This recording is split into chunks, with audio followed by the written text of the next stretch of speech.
Good evening and welcome to the South Haven Planning Commission 2024 Master Plan Update Workshop in lieu of a regular meeting. I call this workshop to order.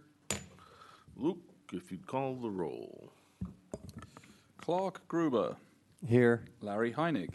Here. Eddie Polk. Here. Amy Nichols. Here. Mike Campbell. Here. Bob Sherman.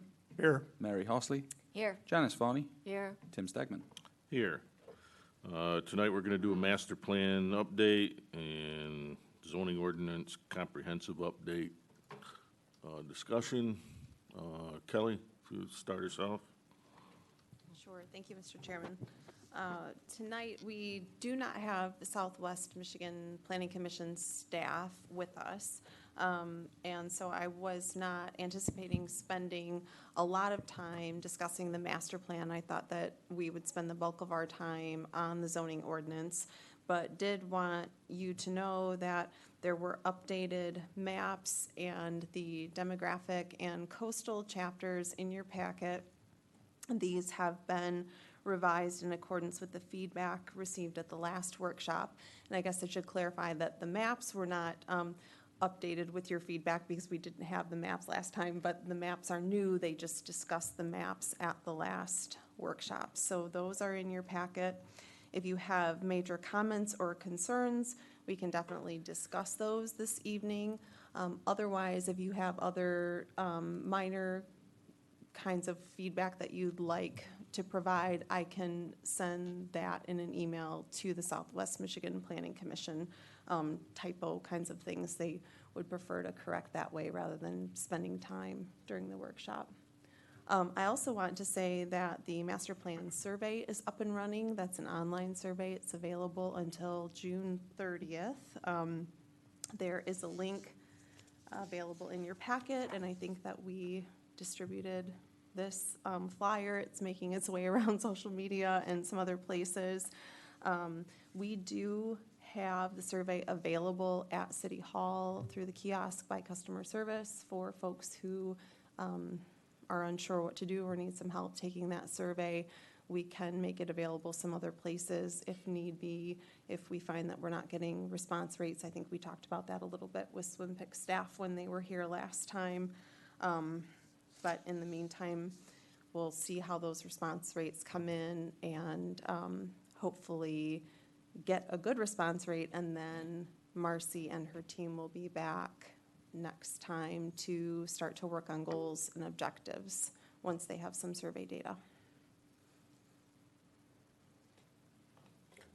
Okay. Does anybody have any additions for Kelly to talk to the consultants about? I had a comment, Tim, or a question, and I know these are not Kelly's numbers or ours, but for example, on page 8, table 4, some of the numbers are just striking, I thought. That particular table has to do with household data and the numbers of households with a male, no female present, and a female, no male present. And just as an example, from 2010, just male households, no female present, the number went from 63 in 2010 to 37 in 2015. That's a remarkable decline, to 372 in 2010. And I'm sorry, to 2020. So that'd be 1,000% increase in 5 years. So I wonder if their technique for determining what is a household, single male present, no female. The numbers on the female side, equally surprising, went from 310 to 195 to 716. Again, just eyebrow raising, and wonder what their sampling technique was, and can we rely on those numbers?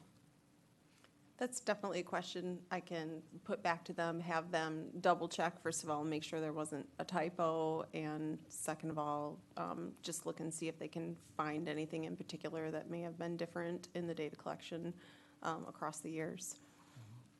Yeah, I'd reference the table 4 because Yes.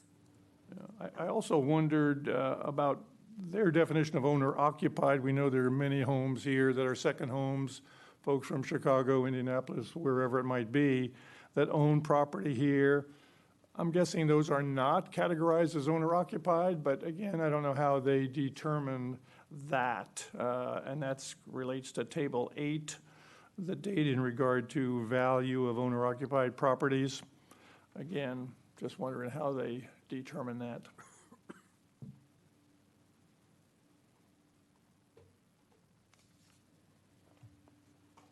Mr. Chairman? A couple of comments and a couple of questions. On the demographics chapter, I wanted to ask about the section that is included regarding STRs. Demographics are kind of like statistics about a population, and we see the age distributions, we see the income distributions, where they live, what kind of households they have. Is there a sense of why we talk about STRs and the demographics about people? And should it be there is essentially a question that I have. Second, on the chapter for coastal resilience, is there a plan to add a goal or more than one goal and some action steps into the master plan as a result of inserting the coastal resilience chapter into the master plan? Those are the two questions that I have. I guess outside of those two additions, has there ever been an audit of the goals and the action steps in the current plan to assess the progress that we've made? Is that something that's done any regular basis? So I'd that say it's done every year by It- city council by doing the manager evaluation. the manager okay, all right. And then the final thing would be, have the housing goals and action steps in the current master plan, were they reviewed and determined that they were sufficient for what we now are thinking about for housing in terms of the needs and so forth, given that, there's 4 or 5 years that have passed? Are those goals sufficient to meet what we're looking at for the future based on the council's priority? Just a question, whether we consider it or not. That's why we do them every 5 to 10. Right. I do think we plan to look at the housing goals, and we do plan to talk about a goal related to the coastal chapter, coastal resiliency. And, Once the committee's done too, right? well, I think we've got the study that was presented at the last meeting, the Edgewater study, and we've got this chapter here. So I think the hope is that we will take the data from the survey and be able to use those 3 things to inform a master plan goal for this plan with the whole planning commission. And then the rental information in the demographics chapter was a direct request at the last Oh, workshop. So okay. that was in response to some of the conversation that we had at the last meeting. And if that doesn't quite hit the mark based on our last conversation, and I know that you weren't here, but for the rest of the group, and even for you, if that doesn't quite meet expectation of something that you think quite fits with this chapter, then we can certainly ask for them to try again. Thanks, Kelly. Yeah, sure. Anyone else? I think a question I had, the maps on page 31 and 32 that kind of show homestead versus non-homestead, I'm not sure if this type of information may come before us in the future, depending on what council's final decisions are with next steps. But these are some pretty awesome maps with the yellow and the white, with the homestead and not homestead. And I don't know how someone can keep track of those. But I did do some sample checking myself. And, there were quite a few errors that I found even on my own street that showed as homesteads that don't have homesteads online. So, and I know this was thrown in as the type of information we can have, but if there would be a date to say, as of this date, we think it's right.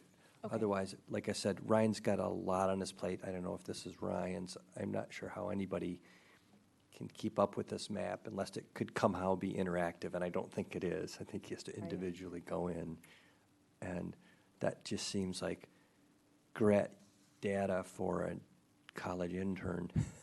So to take relate to that. Bob's question, the map you're talking about, how does that relate to Table 8? Yeah. Owner occupied, is that the same as homestead? Or is this homestead people who have a PRE? Because that totals, I don't know, around 1,100 or so in Table 8. There's language in there that says homeowners can receive a homestead property tax credit if they own or were contracted to pay rent and occupy, and if total household resources were $67,300 or less. 67,000, that's not a lot of total household resources. So I'm surprised at what appears to be the number of homestead properties, frankly. Yeah, I'm not sure if I'm reading it right, but I think, like I said, I'm a visual guy, and those are great visuals. And it's just kind of hard to understand if they're real or not. And like I said, there's just a lot to go through, because every time we throw out something, there's just a lot of work involved in keeping something like that up. Almost impossible with the amount of real estate sales that occur, huh? Correct. All right, anything else before we move on? Mary? Yeah, so I had the homestead, the pages 31 and 32 also. I just know from trying to gather information with regard to short-term rentals that the BSA is not very accurate.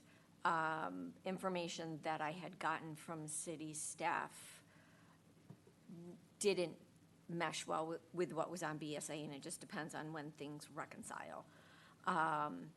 And so I am very interested in the source of the data for that map, and if it can, how accurate it is. And it's not, that statement isn't a reflection on anyone. It's the systems talking to each other, and BSA is very clunky. And the homestead PRE gets updated through state, so there's delays. But it would be helpful to have that clarification. Imagine And Ryan does it from the assessor's records for a given point in time. Right, and this data is from the state. yes, Yeah. and that, exactly, I think the assessor is based on the states. So when Kate and I were working together, just the information that I got just wasn't usable. And BSA, I'm told, is very clunky and just not that easy for certain things. I also had a question on table 4. I wasn't sure what numbers were even going into the total, especially for the male and female heads. So that would be very helpful. And for the tables, it would be very helpful to know if it's relying on census data, census tract data, because the city doesn't have one census tract. I think we have like 3 and 2 1/4. I think 103, 104, and then I think part of 105 has like the area in the northeast part of the city. So it would help to know if that is data on just the city or if it incorporates some of the information from the township. And towards that end, there was reference to the Roby report, and I do know, based on a qualification in that was based on the 49090 zip code, which is significantly larger than the city. I was wondering when we might have the final coastal Edgewaters report. So we had provided input, and they were going to finalize that, and I didn't know when we might get that, because based on that discussion, I thought I would have seen much stronger language with regard to revetments than what I saw in the coastal resilience part. So I would like to I was just curious when we might get that final report. And those are the main. Yeah, and table 7 with the dwellings, and the permits. I know that there were building permits, but there's also demolition permits. And I wasn't sure where the 5 multi-family ones came from. I know that in 2020 to 21, the 253 Center was finalized with 12 units. And in 2022, the 335 Center was finalized with 18 units. But I'm guessing the permits would be to the building, so that would be 2 of the buildings. I just wasn't sure where the numbers came from. The building permit data comes from our office. So the 5 in 2023 are from Harbor Club.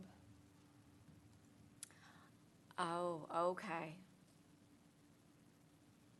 Townhomes, The newer townhomes going in. Got it. yeah. Thank you. I'm looking at pages 28 and 29. There's a good discussion on information that came from that study that included the 3 municipal agencies here. And I think a good master plan type recognition that we get together and share data and discuss solutions together. But it just appears to me that the numbered recommendations there are not master plan level. Those are detail level. And it just seems to me to be very much out of place to be putting those in a master plan.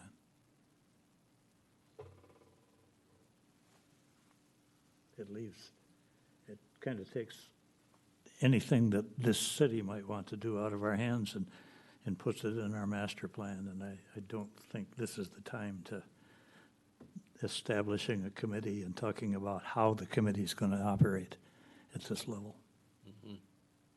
Good point. Okay, anyone else?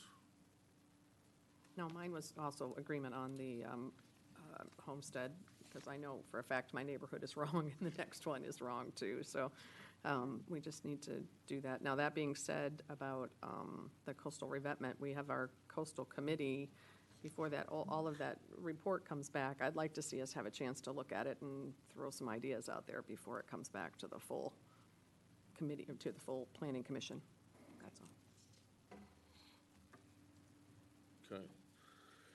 Well, there's a few items you can exchange with Marcy.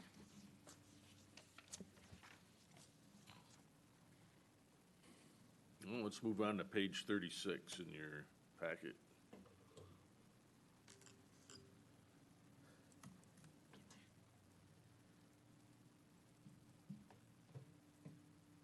Super. So that would be the zoning ordinance. And we do have Andy and Brad from Williams and Works with us tonight to give a presentation about some of the specific changes that are in the draft ordinance. And they did provide for us an updated copy of the full ordinance as well. I'm sure everyone had a chance to read that cover to cover in advance of tonight's meeting. If not, that's all right. And I will get the presentation ready and turn it over to Andy. All right, thank you, Kelly. Thank you, Mr. Chairman.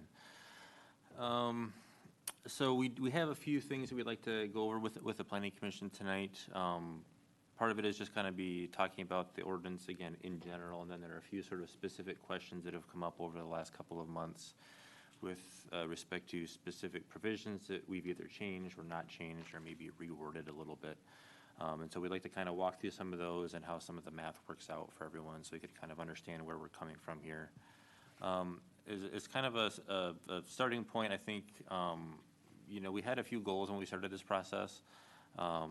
It's been almost 2 years now since we started working with the committee, but we really wanted to improve how we organize the document and kind of to reduce or minimize the need to flip around from page to page and jump around. One of the things that we noticed early on with the existing ordinance is that we have provisions kind of scattered here and there, and so we've tried to reorganize things as best we can. We've tried to simplify things as best we can. We've removed any provisions that were unlawful or confusing. We've provided better graphics that more clearly convey what's being presented by the regulation or by the definition or something like that. And then obviously, one of our main goals at the end of this process is going to have a fairly maneuverable and easy to, work with document online. So when someone's on their tablet or their phone or whatever, you can kind of work your way through the document. A couple other things that I wanted to point out is that there are a lot of examples in the ordinance of where we've changed the text in a way that makes it to us more clear and maybe in a little more plain English. So it looks like we're totally changing something, or in some cases, it looks like we're like drastically reducing what it says, but we're really not.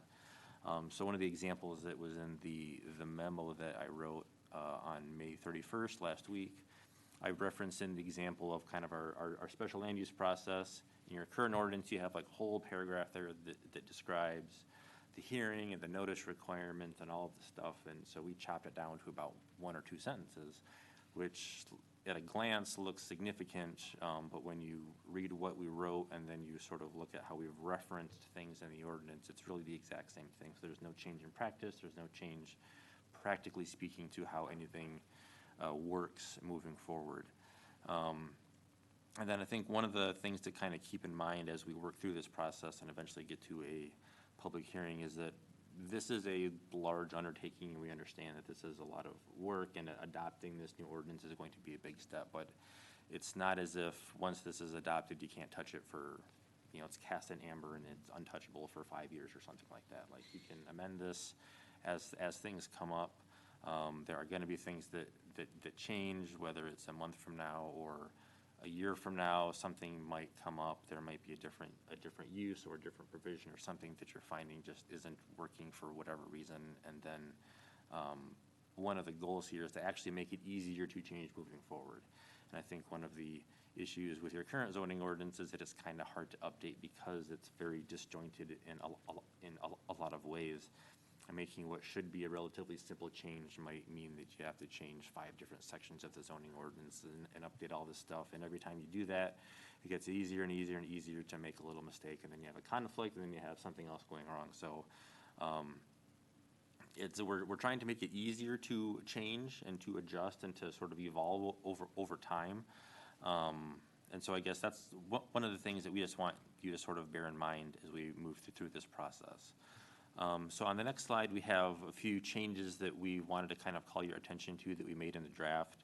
A lot of this stuff is just, again, it's organizing, not necessarily changing significantly. So we have a new article called Site Development Requirements in the draft. That's something that's not in your existing ordinance anywhere at all right now. And all we did was combine the landscaping, the signs, the lighting provisions, and the parking provisions, and we stuck them all into one chapter. We did make some changes in terms of the overall regulations, but that's largely just an organizational effort. So when you say, oh my gosh, Article 17 or Section 1710 is gone, like, it's not, it's just move someplace else. We think this is going to make it easier to work with, because when Brad or when Kelly or future zoning administrator, who is not Kelly, because I don't think she's going to work here for the next 200 years. When she's working with the ordinance and working on a commercial site plan review or something like that, a lot of those provisions get used over and over and over again with like commercial or industrial site plans. So having everything in one chapter, we think is going to make it easier to work with over time. And for applicants, for developers, for the public, it's all going to be right there into one spot. A lot of those things we didn't change at all, or if we did, it wasn't substantively. In some other areas, like we have a couple examples here in Article 2, we've largely maintained the definition for what a front lot line is, and this is like kind of minutia, which I understand. So the front lot line is defined as the line that separates the lot from the street. The problem is that there's a lot of times where you have more than one lot line that fronts the street. So in that situation, what do? You have to think through all these other, what if it's a corner lot? What if it's a through lot? What if it's on a street that curves a certain amount? What if it's a waterfront lot? What if there's some other weird situation that doesn't really apply here? So in our new definition, which is on the next slide, we've tried to control for all that. So we kind of maintain the original definition, which is the line that separates the lot from the street. But then, if there's a corner lot, then then you have a primary and a secondary front lot line. And the primary lot line shall be determined by the zoning administrator based on the address, lot and building orientation, et cetera. And then we also have language later on that says if none of this stuff applies and the front lot line is not apparent, then the zoning administrator makes the call based on the existing buildings, proposed buildings, if there aren't any existing ones, surrounding buildings, how the property relates to adjoining lots and all these other similar factors. So, again, we're trying to introduce into something like this what we would consider to be sort of a common sense interpretation that Kelly or some other, planner or zoning administrator can apply in the future.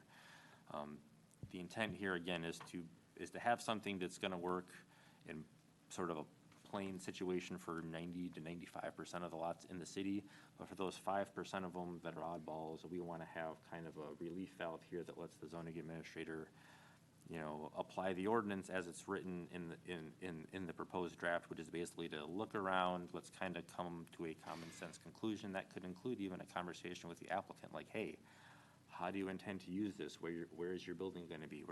How is your house gonna be oriented? And then we can work together to kind of come to a determination that makes sense. And then obviously the graphic that we have here on the right-hand side of the screen, is improved, and I think more kind of clearly illustrates the various types of lots that we have in the city. We've also, there's been some concern about grades and how we're dealing with grades or defining grades. We want to make clear that we haven't proposed to change that at all. The language from the old ordinance and the new ordinance is exactly the same. The graphic is different, the text is the exact same. The graphic is accurate, and if there is or were in the future a discrepancy between the graphic and the text is always going to control, and that's written into the ordinance. But with grade and how we define average grade, that's all the exact same. When the term averaged is used, it's always just the mean average. So in the case of 2 points, it's just you add the A and B, you divide by 2, and that's your average. I can't think of any place in zoning where we would use a median, but if we were to do that, we would specify the word median. So anytime you see the word average, that's what it means. And I believe the word average is defined elsewhere in the ordinance as well, just so it's clear. Lot coverage is probably, one of the more significant things that we've talked about, and we've heard some concerns about as it relates to bulk of buildings and how we're gonna deal with stormwater and things like that. And this is an area where we have proposed a change to how the zoning ordinance currently determines lot coverage. So right now, as many of you probably know, when lot coverage is calculated, right now it is measured from the drip line of the house. So it includes the eave, and so what we have proposed to do is to just measure it from the building wall and to not include the overhang. But then to sort of recognizing that by doing that, we're measuring something smaller. We've also proposed, after it was suggested by the Planning Commission a few months ago, we've reduced the maximum lot coverage in a couple of districts to kind of offset what that's going to be. So we have a kind of real world example of what this difference makes, and this is 717 Kalamazoo. It's a fairly new house. And so this was interesting because, we wanted to run this through a fairly new real-world example to see sort of if the draft ordinance is going to be more restrictive than the existing ordinance, or if it's going to be less restrictive than the existing ordinance, because, our goal here was to be, if anything, more restrictive. I don't know that was, it's not really our intent to allow bigger, bulkier houses in the city. We know that's been an ongoing issue for a number of years now. So we took a look at it. So on the left-hand side of the screen here, we have the maximum lot coverage in the old ordinance at 40%, is 35% in the new ordinance. So that means that not more than 2,000 square feet of a 5,000 square foot lot in the old ordinance, or your current ordinance, so 2,000 square feet of that lot can be covered by buildings. as measured to the drip line. And then under the new ordinance, it would be 35%, but measured to the building wall. And so when we look at 770 in Kalamazoo, what jumped out right away is that the overhang is really, really small on the building, and it's non-existent on the accessory building. So there's not going to be a huge difference in the overall calculation because we have this fairly small 1-foot eave on the building, and there's nothing on the accessory building. And so when we run through the math, under the existing ordinance, what they have there is just barely legal. So they have 1,997 square feet of building area, just measuring the buildings and not including the overhang. No, I'm sorry, that is including the overhang. Under the way that the ordinance is measured, under the proposed ordinance, it would be 1,845 square feet, so a little bit less. But when we factor in the reduction of 5% in lot coverage, we actually end up with something that is currently lawful but would not be permitted under the terms of the draft zoning ordinance. And so what we kind of found, the more that we, did the calculations and did the math, is we've kind of realized that the way that the draft ordinance is written, it really encourages applicants to minimize or eliminate any overhangs at all on the homes, and to build and to take all of that space and basically turn it into building space and not have it be used for overhangs. So when we provided this example 2 or 3 months ago to you guys, and we were talking about this, and I think I had done some rough math based on a 2-foot overhang, and we did that as kind of a conservative number. It sort of turned out that was pretty close to offsetting that 5% reduction in lot area, right? So, and I know there's a bunch of math up on the screen here. If Kelly, you want to go to the next slide, I apologize for all the math. But so as we kind of looked at this, as we kind of realized that with your current ordinance, the larger the overhang, it basically just reduces the size of the building that you can have. And so those residents who are interested in just building the biggest thing they possibly can are just going to eliminate the overhang or make it very, very, very small and just max out the building size as big as they can possibly get it. Now, when there is an accessory building involved and that accessory building has an overhang, then that can make a difference. But in a lot of instances, the kind of math to us sort of bears out that, if anything, in most circumstances, the proposed zoning ordinance with a 35% lot coverage in R1A instead of 40 is actually going to result in a smaller building in most circumstances. The only time that it wouldn't is when someone is proposing to have like a 2-foot overhang and an accessory building or something like that. But again, the function of your ordinance is sort of people are trading overhang, the area that would be included in the overhang will say, well, we need an extra 100 square feet, so we'll just get rid of the overhang over here and just make our building bigger. And if we're concerned about runoff, and if we're concerned about sort of the bulkiness of some of these new structures, I'm not sure that the current ordinance is quite getting you there, and I think that this is going to be a little bit more effective to sort of get you to the point where we have something that is easier to administer, easier for people to understand, and also, frankly, in most circumstances, we're going to have something that will probably result in equal or maybe slightly smaller buildings, except for in a handful of circumstances. When you... Chair- May I? Sure. So the 717 is the one I had identified, and the reason the eaves are so short is because it was under construction when I was asked to look at it, and identified that it was 48% lot coverage as originally proposed. It appears they cut the garage back because I have 624 square feet, so they must have cut it back to 400 square feet to fit within the 40% lot Yeah. coverage. And the reason it has such narrow eaves is because they had to do that in order to not be unlawful. Yep, So that's not how it was originally designed. right. And so my concern is, I don't think that 5%, my concern is 5% is still going to have a larger footprint when measuring from just the wall. And what about if there's a balcony?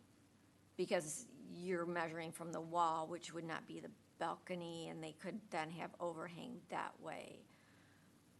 Would that be included or not? So when we define lot coverage, we are including, covered porches and things like that. So anything that has a roof on it is going to be included in lot coverage. So like in this example, there's like a front porch with a little roof stoop on it. That would all be included in lot coverage. And in this house, one of the things that's interesting about it is, I think you're right, originally, the accessory building was going to be a little bit bigger, and I think all they did to make that smaller is they decided, okay, well, we had a 1 foot overhang or a 1.5 foot overhang, let's just cut that down to 0, take the extra space and add it to our main building, and they were able to make it a little bit bigger by doing that. And I think that's one of the drawbacks of using the overhang and including that in that lot coverage calculation is, you can just cut that off, and it's not bulk really, when it's just a 1 foot overhang. But when you apply that around the entire building, if someone can just cut off that 1 foot overhang or go from a 18-inch to a 8-inch or something like that, they can just add that on to building space and sort of exchange overhang space for building space, and then you have something that's, I think, a little bit bulkier than what you intend. Right, but no, it was 624 square feet originally, the garage was. They had to make it smaller to fit within the 40% lot coverage. My concern is we're looking at runoff, and so if we're going to be measuring it from the wall versus the eave, and an eave is generally 2 foot, the home that could be built is going to be smaller if you're measuring to the wall versus the drip line, Right. because you're getting 2 feet on all 4 sides of the home. Yeah, well, as we've looked at this, further, so we gave the 2 foot as an example a couple of months ago. That was kind of the more Traditional. conservative approach, I would say, to really illustrate kind of the worst case scenario here. Brad and I were kind of driving around the city looking at this before the meeting tonight. I'd say that more than half of the houses that we drove by and looked at have an eave of a foot or less. I mean, they're really, they're pretty small in a lot of cases. And something that was 2 feet or more seemed to be the exception rather than the norm. And again, you're right. I mean, there are going to be examples where that if there's a larger overhang that's 2 feet or 3 feet or something like that, you're absolutely right. That's going to result in a smaller building under the way that it's currently measured. But if there's somebody who is really intent on maximizing their building and livable space on the lot, they're just gonna say, okay, well, I'll just not have any eaves, problem solved, or make them as teeny tiny as I possibly can, and then max out the actual building itself. And that's, I think this is an example of how that could happen, because under the proposed ordinance, it's a little bit less in terms of, that 5% can make a difference. And under the draft zoning ordinance, this, even as it exists right now, the 717 Kalamazoo would not be allowed. They would have to make the building smaller still. And I think, this approach with the 5% reduction in lot coverage is going to result in smaller buildings when we're dealing, compared to your old ordinance, when you're comparing something that has a 1 foot eave or something like that. It's only when you're at 2 feet or 3 feet and you have accessory buildings is when you get to see a more significant difference. So, I'm sorry, did you say that 717 would not be allowed under the revised? Correct. It would See, be and too big. that's my concern. So you are allowing a larger footprint by reducing it by just 5%. If 717 complies with the 40% measured from the eave, but does not comply with the 35%, Right, so proposed.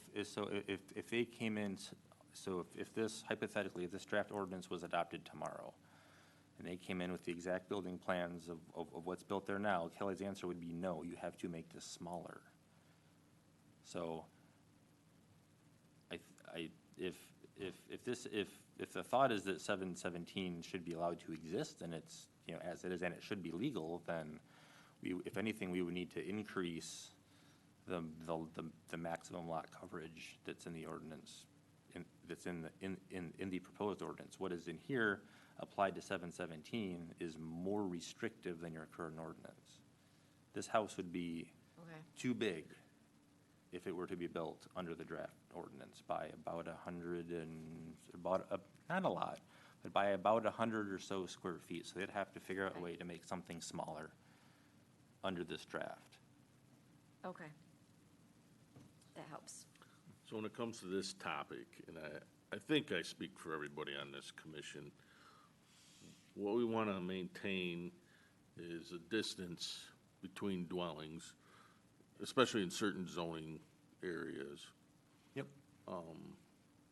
And I think the green space is, like the 10-foot mark is what we want to maintain. So as long as our language in here helps produce that result, I think we're fine. But if we wind up where we have one house that's been there forever, the other one's been there forever, it's 10 feet, new guy comes in, and now it's 6 feet with the new house. That's what we want to avoid. Yeah, so we do have, so we maintained the setback measurements as they are. We have language, we increased them? Okay. Oh, you're right, we did. So there's actually an increased setback now. We also have language that maintains that your overhang has to be a certain distance away from the property line on these super narrow lots. It's 2 or 3 feet, I think. So we're maintaining or increasing those setbacks wherever possible. And again, our goal with a lot coverage wasn't to perfectly replicate what you're doing now, but it's to come up with an approach that's going to result in, you know, it'll be about the same, if not more restrictive. But the larger benefit, I think, is going to be the administrative aspect when, you know, we get some creative house design that has, you know, eaves of all different sizes and overhangs of all different sizes. There's going to be less confusion among public and builders and staff and everybody else. I mean, we're not going to have, well, you might not have, you know, somebody with Kelly's expertise in the future.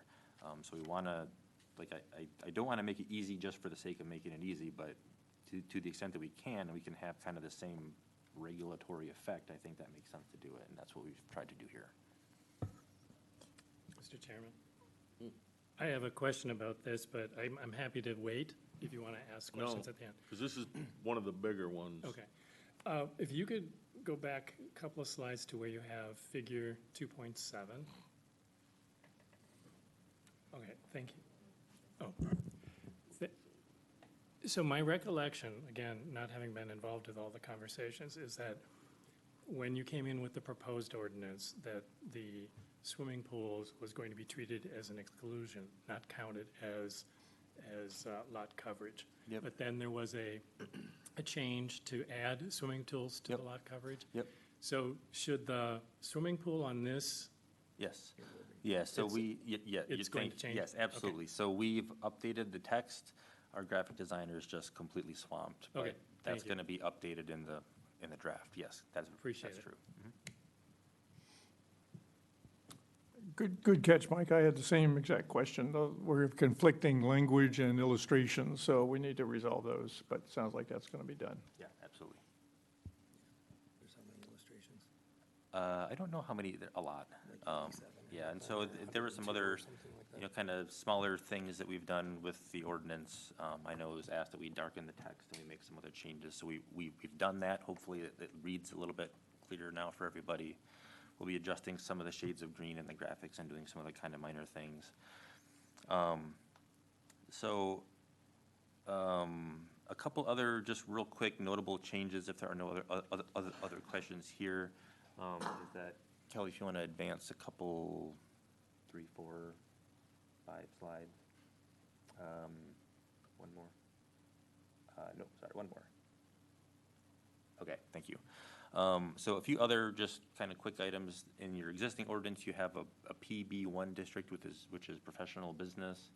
That was intended to be eliminated with the implementation of the hospital district a couple years ago. So this ordinance sort of fully eliminates the PB1 district and rolls all of those regulations and uses into the HSD. The marijuana overlay district was simply moved, but the regulations were otherwise completely unchanged. So again, it's one of those things where article, that's like 27 or something, it looks like it's gone from the new ordinance. It's not, it's just moved someplace else. We put all the overlay districts into one article again, so they're right there and kind of easy to find. The high-risk overlay district is kind of an interesting one. The existing ordinance has a very long, very confusing set of regulations that nobody really knows. And it's based on a model ordinance that is out there on the internet that it basically duplicates a bunch of standards that are in the state Natural Resource Protection Act or whatever it's called. It basically just duplicates a whole bunch of state standards. And so as we investigated this and talked with the committee, it felt like, well, let's just have them get their Eagle permit, which would demonstrate compliance with your current overlay anyways, and then just once they have that, they can just come in for a standard zoning permit. So we'll know that those standards are satisfied by the fact that they have an Eagle permit in the first place. So that was something that we just did to kind of make that process cleaner and not duplicate a bunch of reviews that frankly Eagle is going to be more qualified to do anyways. So all those applications in the high-risk erosion overlay district are going to need to be accompanied by an Eagle permit before the city can issue any kind of a zoning permit. And to the extent that the city were to issue some kind of a provisional permit before anybody could build, they would have to come in, demonstrate at least that they've submitted for Eagle and, bring back a completed permit before any construction could begin. And then we also proposed to get rid of a whole bunch of standards. In some cases, they're just completely deleted. Others, they've been modified or rolled into something else.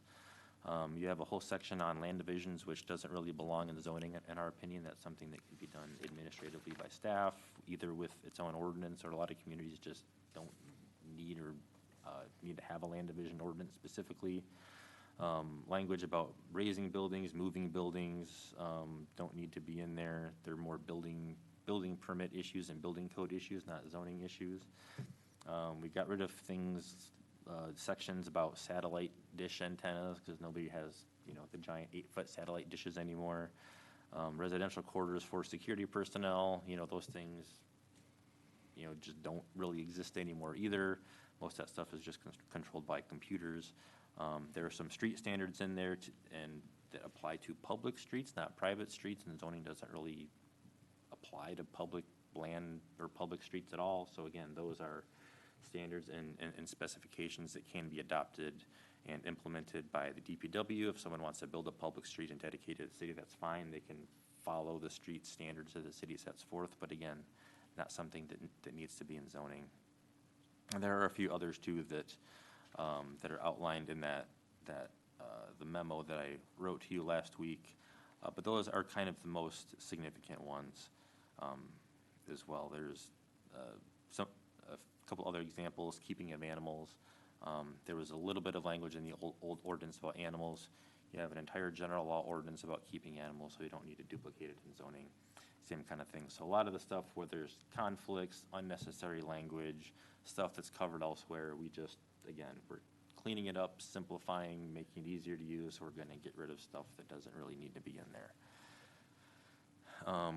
And so with that, I think, our desire, I guess, would be to schedule this for a public hearing if the Planning Commission is comfortable with what's proposed and understanding that we can still make changes moving forward. We have changes to graphics that we still need to make, and we recognize that, and we'll be doing that in the next couple of weeks and getting a revised draft out to you as soon as we can that's finalized. And I guess from there, we're happy to take any further questions or comments or anything else. Mr. Chairman, I have a couple more. Okay. This has to do with your item, your memo item 10 and 16, having to do with the environmental site assessment reports. Yes. And the traffic impact analyses. Yep. You say that the city has inherent power to do this. So it's not necessarily in the code of ordinances, you're just saying within their regulatory and police power that they're able to do this without a specific code Yes. section? Yeah, so in my opinion, if somebody comes into the planning commission with a site plan, either for a use that gives you concerns in terms of the environmental impact it's going to have, or if you have concern about the environmental condition of the property it's located on, maybe there's a contamination concern, or if it's gonna be in your opinion, a very high volume traffic generator, like, I don't know, Chick-fil-A, or I don't know, something that generates a ton of cars, right? Just your inherent power as a planning commission, I think you can just say, hey, we believe that this is going to generate a lot of traffic. We want you to provide us with a traffic impact. I mean, you can just do that. I don't think you need a special permission written into the zoning ordinance that sort of allows you to do that. The other concern that I have as it relates to the environmental site assessment reports is that the way that it's written now is that it says that anything that requires site plan review shall include a environmental report. I mean, that can be a lot of expense for something that doesn't really need it. I mean, anything that requires site plan review could include, like, I don't know, a group daycare or some other very, very minor, very low impact use that really doesn't need that.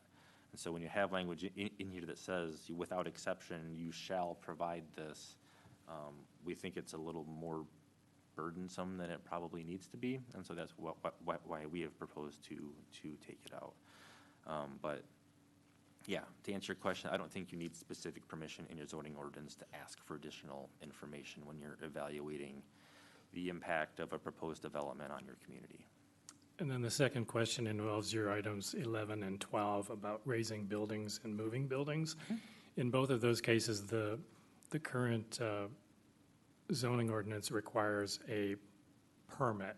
And there you say, get rid of it from zoning and adopt something in the code of ordinances. So I'm assuming you'd anticipate that there'd be like a parallel effort as we adopt this, you'd want to have a code of ordinance provision in place as well, so that there won't be a gap in time where people Correct. can raise buildings without permits or move buildings without permits. That would be my recommendation, yeah. Okay, thank you. I have a couple of comments, if I could, Tim. One is pretty trivial. I'm sure just a couple of digits juxtaposed. Your reference to grade average, you cite 207.01. That's on page 2 of your document, and it should have been 201.07. Just a couple of numbers got turned around. Oh, okay. Oh, yes, you're right. And then definition of a corner lot intuitively is pretty obvious, but then it gets complicated. When you've got a curved street and you're talking about arcs of radius less than 150 feet and tangents to the curve and so on, most people, that's going to go right over the head. So I wondered if better wording and/or an illustration would be helpful to make that obvious. We can update the illustration absolutely to include a curve and how that comes into play. Yeah, right, do you have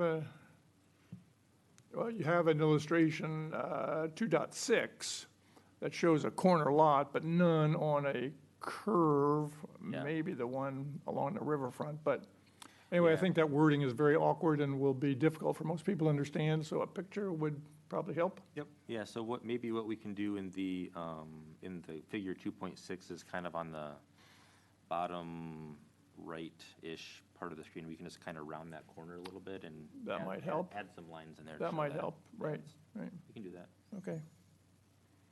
Unless everybody's really good with their tangent lines, your geometry is all pretty current, okay, good. Call me, sure.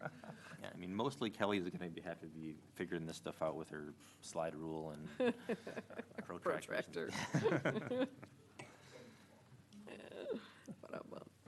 I have mine is really about, if we're going to do a public hearing, I have section 2130 and 2131, the short-term rental units. I think it's fair to say we all know that there's going to be some work done on that since City Council just decided on Monday to send it to us. What's the thought on that? Do you keep them in and just change it when it comes? Or do we hold on to that at the very last and change it? I don't know. What's the thought? My thought would be to proceed, so this is not, we did not touch this in the draft. So our thought would be, because we don't know how long this is gonna take to sort through the issues, we would just say adopt this as is, which would basically be no change insofar as short-term rentals are concerned. And then if the planning commission and city council eventually adopts something that's been modified somewhat, then you would just amend the ordinance in the future and update it then after the fact. Mary? Sure. I'll start with the corner lot. So you talk about a primary front lot line and secondary front lot line, but they're not defined. And then if you have two front lot lines, where's your two side lines? And we kind of dealt with that at Overton, and the setbacks get really wonky. Yep. And so why can't it just be that one lot line will be defined as the front lot line and the other line will be defined as the side lot line? Because that's really what it is, respective to the other. Yeah, you can, so the concern sometimes with that is that, Well, and because that controls setbacks, and we don't have a primary front line and secondary front line setbacks. right, so what a lot of communities do is that you just have two fronts. We could treat one of the other, so you have a primary front, you could just treat the secondary front as a side, that's absolutely an option. You know, in some districts, we have provisions where like, oh, well, you can only keep your, you know, if you can store stuff in your side yard, or you can have a very small side yard setback, then that's gonna be like right on top of the street and maybe not so advantageous, so. Yeah, so I think. 3 feet off the sidewalk. Yeah, so I think we do have some different setback requirements in here for the secondary fronts, and if not, I will double check, No, because the I intent don't. there is to allow for more use of that secondary front yard than you would have otherwise, because the other option is to have two fronts. And in those cases, you're taking an awful lot of the person's lot and making it unusable for anything, and that can be, then they're coming to the ZBA and asking for variances and. Exactly, and because I don't recall seeing a secondary front setback. Okay, I will double check So- that, and we'll make adjustments if we need to. Thank you. Regarding grades, the current language causes problems, and I think the planning commission made great strides when they were doing the height and worked on grades. I like that, I don't think it substantively changed it, I think it made it more clear. And I'm very concerned that just the average allows too many buildings to have effectively 3 floors with a walkout basement. And the house just looks uncharacteristically large in those situations. I guess I understand what you're saying, but, so our definition is, I think, word for word the same as the old definition. No, I think she's referring what I'm saying is that the current wording is not very clear. And amendments, sorry, they did amendments, they didn't get passed because of the height. And so, and that was from July 5th, 2023, in front of the Planning Commission.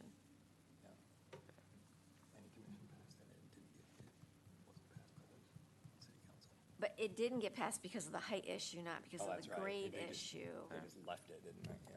But it was a whole package. Yeah. I agree. I thought it was a good adjustment. So if that makes sense, we could update average grade to use that one little snippet out of Well, the thing I mean, from they last did year. all grades.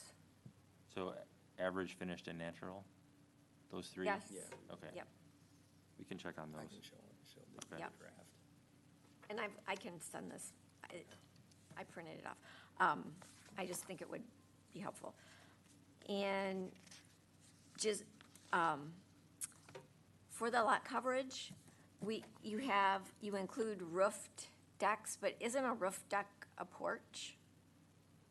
Just at the definitions, so if you could think about that, and not just have decks or porches, because their definitions include a roof or no roof. Yeah, so we could, and that's the item of discussion for the planning commission. So right now, we're including roofed decks and porches and lot coverage, but not unroofed. But what I'm saying is, Decks. in the definitions of deck and porch, a deck is by definition without a roof. And a porch, by definition, is with a roof. Okay. So I don't think you need to make that distinction. I think it's Oh, I in the see. I see. definition. Okay. Yep. And I'm going to ask you this a second time. So like the 717, it had a balcony off the top, off an upper floor, I believe. So would the setback go from that balcony? Because you're not doing the drip line anymore, and it's out further than the foundation. So what do you do then for the setbacks?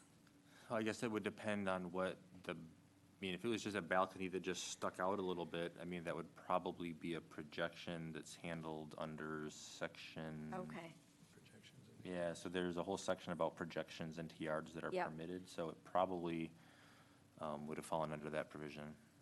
So I don't Okay, know that but it would not have been the included. setback. Yeah. okay.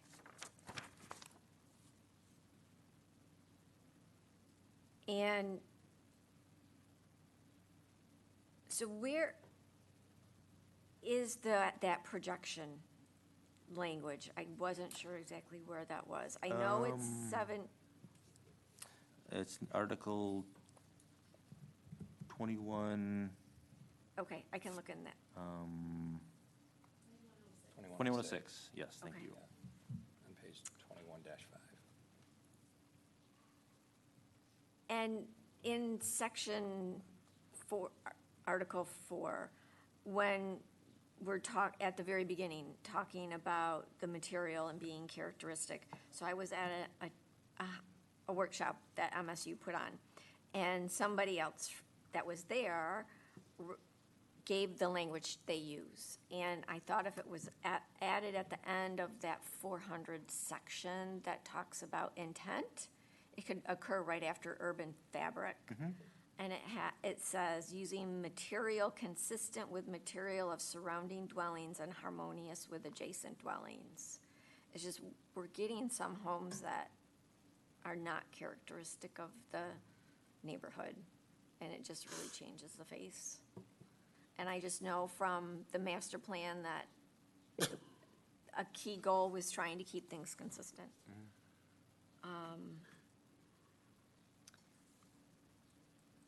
And for the unclassified use, I know you put it all in the zoning administrator's lap, but the current way it is done is the zoning administrator prepares a report for the ZBA. Why is the ZBA not being tasked with interpreting the zoning ordinance for unclassified uses? So, I mean, I guess they could. I think, typically in zoning, the first round of interpretation starts with the zoning administrator. If they, for some reason, can't figure out how to classify something, I suppose they could refer it to the ZBA for an interpretation. But I don't think it needs to originate, if we don't know something, we're immediately going to go to the ZBA. I think in the interest of kind of moving things along, the zoning administrator sort of takes the first administrative or interpretive crack at it. And if there's still a conflict, or if it's just something where they have no idea what to do with it, then they could refer that item specifically to the ZBA for an interpretation. For some reason, I'm thinking it's going to the planning commission, so if you could just check that out, because I thought it should go to the ZBA versus the planning commission for interpretation. I will double check.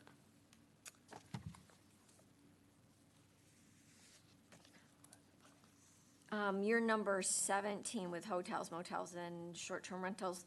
So motel is now not really defined. And the language, and so you may just want to go back and look at that. Because in the current, it says, under motels, it says see hotels. In this version, motel doesn't appear as a Right. definition. And the heading is just hotels. You Right. maybe do hotels and motels. Well, I mean, if in the old ordinance, if the definition of a motel just referred to a hotel, then Or maybe it's incorporate it just into using the them interchangeably, definition. so I don't know that it would make a huge difference either way. It's kind Yeah, of but using- see, in the definition, it says, the term hotel or motel shall include buildings, blah, blah, blah. So that's why I'm saying is motel's not defined.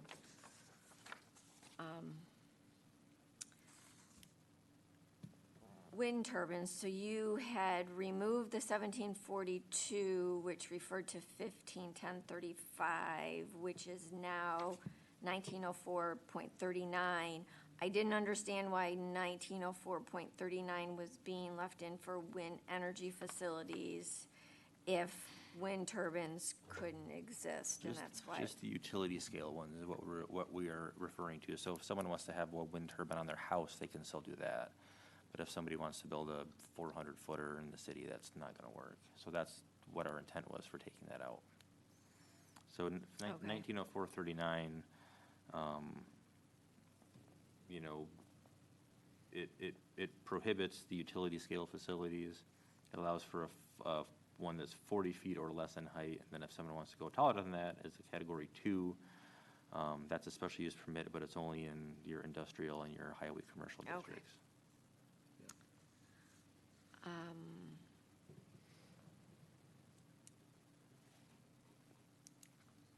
The marijuana overlay, so it actually, it's mentioned in 151036, the current one, but it's not really defined, and there's not a defined area. And the area that you've defined for the marijuana overlay seems extremely large. And what the city allows is facilities for providing safety compliance for medical marijuana. And so I would just like that double checked. And I wasn't understanding why you thought Article 27, the vested rights, was unnecessary and recommended deletion. Let me double check. So the vested rights thing typically comes up when we're dealing with nonconformities. So, you know, when do your nonconforming rights vest if you have something you've got a building permit or you have something under construction and then you change the ordinance to make it not lawful anymore? That is actually addressed in our nonconforming chapter. So again, the language isn't eliminated, it's really just moved, but we didn't think there needed to be an entire article to address what's a fairly short provision in your existing ordinance. Okay, we do have new legal counsel now, so I would like to get their input on this, especially with everything that we're discussing with short-term rentals.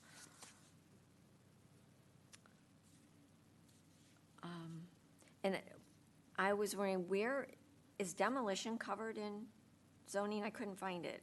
Demolition is a building permit. Yeah. It's not zoning. Okay.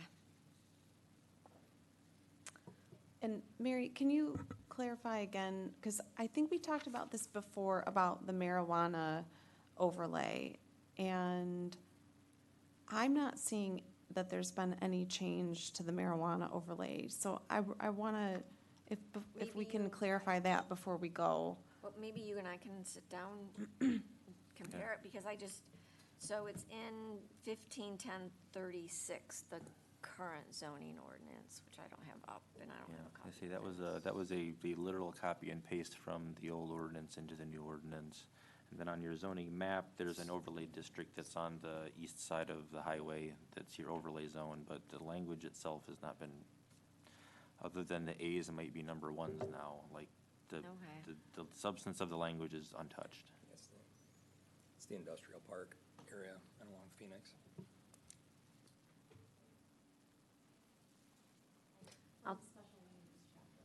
I'll check that again, okay. Thank you.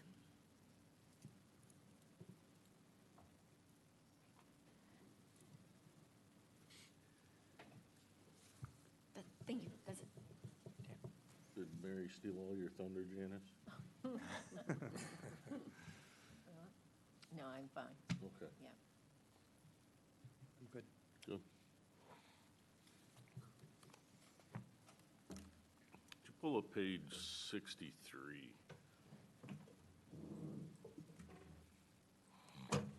It's the, Page 63 of,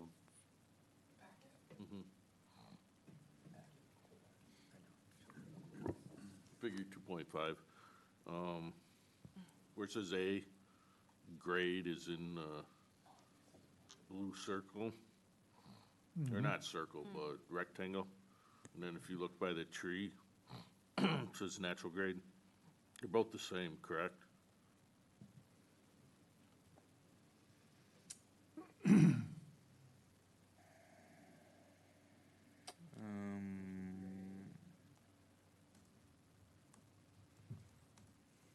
I think you're trying to figure out why it just says grade.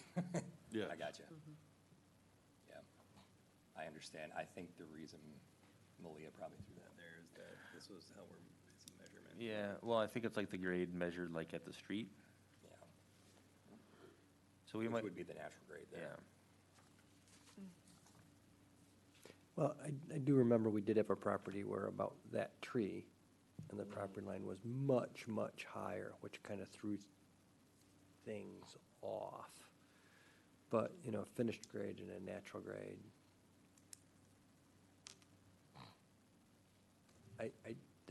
Because we've got that 5 feet to work with, I think we take care of, We can go in That. and change that so it says natural grade and doesn't Okay. confuse somebody by just using a generic term. Yes. Yeah, I got what you're saying. So we need Right to here. change that to say natural grade? Correct. Okay. And it I needs think to be she was white. just pointing out is, this is what grade is. Yeah. It's dirt, but, yeah. And the box needs to be white so it matches. We're gonna be nitpicky. Or she did it on purpose to point it out that it's just general. I I don't just know. wanted to make sure I you don't know guys if were Malia's reading an this thing in artist. great detail. They know those artists.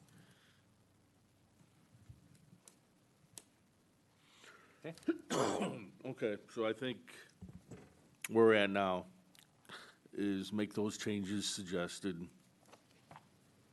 Come back, we'll look at it, make sure that looks good, and then I think we're willing to, go ahead and publicize. Okay. Chairman, I think it's just a little early right now. Yeah. I just remembered I had a couple, You have more? they're small. It'll- Dennis, you had your opportunity. No, I was just curious why you changed R1C to MP. I mean, I know that's Monroe Park. Yeah. But if another area wanted to rezone to what is now R1C, it would just seem odd to have RM in a different area. And I was just curious, how much is that going to cost? Because the BSA has it, R1C. I mean, what is the city going to have to do to change the zoning district name? Good question. Kind of like, if it ain't broke, don't fix it. It makes no difference to me. I mean, the committee thought that Monroe Park would be a Yeah. more like, Kind of cool. well, Yeah. not even so Well, much it that, was- it's just yeah. everyone would know exactly where you're talking Well, about, right?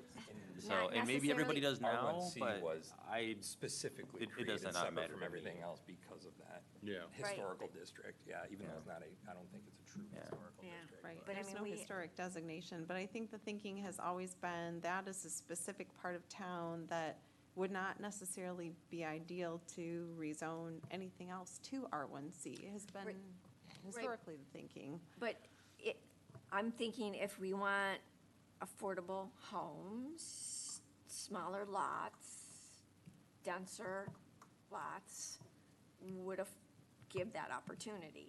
And the smallest lot we have is R1C, so that's where I'm thinking. It makes no difference to me what we call it, so that's, Well, that's and- completely up to you guys. And like I said, I just didn't know what cost it would be with everything already as R1C. I mean, If it's BS, for us, not a lot. In the city, I don't know. That's the thing. And It's a label. I noticed you removed conflict of interest. I know our bylaws has a conflict of interest, but I believe what was in or is in the current one is broader. So I wouldn't object to it being removed if we relook at the bylaws for Planning Commission and ZBA. Yeah, no, I agreed. I mean, I don't think I've ever seen conflict of interest language written into a zoning ordinance before. They're always in bylaws, which is where they should be. Yeah. So if you need to change your bylaws, then I would recommend that if it's something that's needed to do.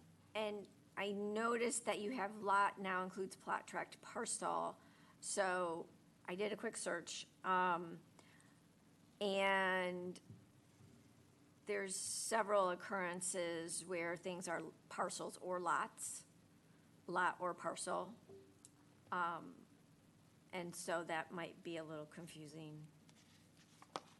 Yeah, that was something Nick told us to do. He tried us to get rid of the word parcel completely from the entire book. He said, don't use it Okay. because of that reason, the confusion. Yeah, And he was so- saying parcels are more related to text classification. Yeah, well, and there's difference between, there's platted lots technically versus a meets and bounds parcel versus a site condominium unit, on and on. So if we can do a quick search, and if we see the word parcel, we can just change it to lot so the language is consistent. That Or- might work. Or delete it, because frequently it's lot or parcel. Yeah, right, either way. Okay, can do. So you don't want to do a search replace. In some A cases, lot it'll or a just be a lot. search and delete. Lot in lot. We've always- That would be we've always bad. had that mistake. Yeah, I searched for parcel or parcels or lots. Okay. Lot or parcel. And got 22 hits, I think. Okay. Bad for a 226-page document. Well, exactly. I didn't get as many as I thought I was going to. But yeah, and I'll just wait for the other things with other people's comments. But I knew those would be helpful to discuss here. Thank you. What if search brings up parking lot? Well, that's what you need to do a 2-word. Yeah. Well, and some were parking lots. It Yeah. was parking lot or, so, yeah, Well, that's right. We'll make sure that we Parking read it parcel. before we push any Parking buttons parcel. or delete something. We just call them car parks, right, Luke?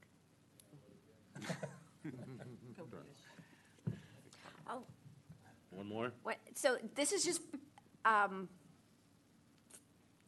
inquiry. So I know other jurisdictions use Unicode to maintain their codes. Has there been any discussion in the city to do that so that an outside vendor is doing any updates? There is cost associated with that. No, I know. Yeah, and I don't know the answer about whether or not there has been serious research there. So that's a good question. Yeah, there's 3 or 4 of them that, Yeah, American that'll do Legal that. Commission. Yeah, American Legal Muni Code, E-Code 360 or something. There's 3 or 4. A lot of the jurisdictions where I've been looking have Yep. all been Unicode. Yep. Okay, I think that's it. Anything else, Kelly? Not from me on this topic. Okay. Everybody's had their piece with this? Very good. Now we'll adjourn the meeting. That was the speediest adjournment ever.